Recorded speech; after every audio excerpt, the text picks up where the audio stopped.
भगवान भोलेनाथ को पाने की 5 सबसे मुश्किल धार्मिक यात्राएं, जहां पहुंचने वाले इंसानों को खुद भोलेनाथ देते हैं दर्शन। किसी यात्रा को पूरा करने के लिए करनी पड़ती है 800 किलोमीटर की यात्रा, तो वहीं एक जगह पहुंचने के लिए माउंट एवरेस्ट जितनी चढ़ाई करनी पड़ती है। तो आइए जानते हैं ऐसे ही 5 मुश्किल यात्राओं के बारे में। नंबर 5, कैलाश मानसरोवर यात्रा। कैलाश मानसरोवर यात्रा को लोग भोलेनाथ की सबसे टफ यात्रा मानते हैं।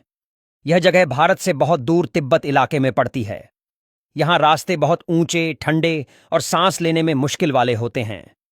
कई बार चलने में ऐसा लगता है जैसे शरीर जवाब दे देगा। ऑक्सीजन कम होती है, सिर घूमता है और ठंड हड्डियों तक चुभती है। फिर भी लोग जाते हैं, क्योंकि मान्यता है कि यही शिवजी का असली घर है। जो भी यहां तक पहुंच जाता है उसे लगता है जिंदगी की सबसे बड़ी जीत मिल गई। अगर आप भी भगवान शिव के सच्चे भक्त हैं तो कमेंट में हर हर महादेव जरूर लिखें। नंबर 4, श्रीखंड महादेव यात्रा। श्रीखंड महादेव यात्रा हिमाचल के पहाड़ों में होती है और इसे बहुत ही खतरनाक माना जाता है। यहां तक पहुंचने के लिए बहुत लंबा पैदल रास्ता तय करना पड़ता है। रास्ते में बर्फ, फिसलन, पत्थर और तेज हवा हर कदम पर डर पैदा करती है। कई जगह तो एक पैर गलत पड़ा और सीधा नीचे।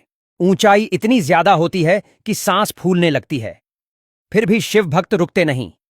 भोलेनाथ का नाम लेते हुए आगे बढ़ते रहते हैं और आखिर में शिवजी के दर्शन कर सारे दर्द भूल जाते हैं। नंबर 3, अमरनाथ यात्रा। अमरनाथ यात्रा जम्मू कश्मीर में होती है और यहां बाबा बर्फानी के दर्शन होते हैं। यह यात्रा साल में कुछ ही दिनों के लिए खुलती है। रास्ता पूरा बर्फ से ढका रहता है और मौसम कब बिगड़ जाए कोई भरोसा आए नहीं। कभी तेज बारिश, कभी बर्फबारी, तो कभी ठंडी हवा परेशान कर देती है। चलना बहुत मुश्किल हो जाता है, खासकर बुजुर्गों के लिए।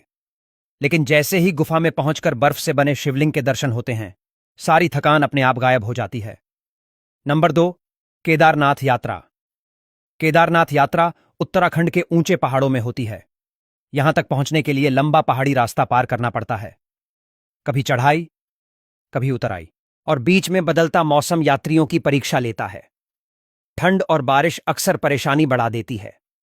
रास्ता आसान नहीं है, लेकिन सुविधाएं अब पहले से बेहतर हो गई हैं। फिर भी शरीर की ताकत जरूरी होती है।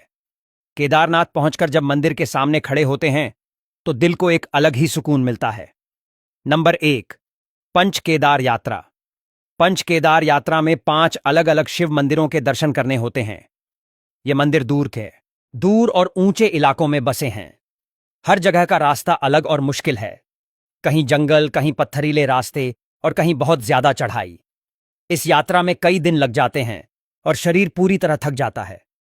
लेकिन जो लोग यह यात्रा पूरी करते हैं उन्हें खुद पर गर्व होता है।